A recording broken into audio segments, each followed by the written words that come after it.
Әссәләму алейкум.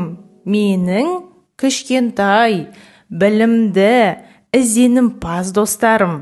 Бүгін біз араб әліпбиіндегі соңғы 3 әріппен достасамыз.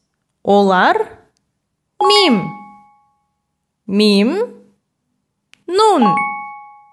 нун, яй.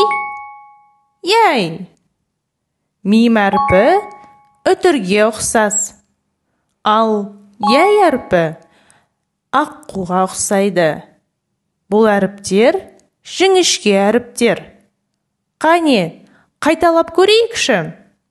Мим, нун, яй. Бәрекелді. Жарайсыздар. Мінекей, біз араб әліпбиіндегі 28 әріпті жаттап алдық. Бізбен болғандарыңызға сіздерге Алла разы болсын. Алла білімдеріңізді арттырсын. Әссәләму алейкум.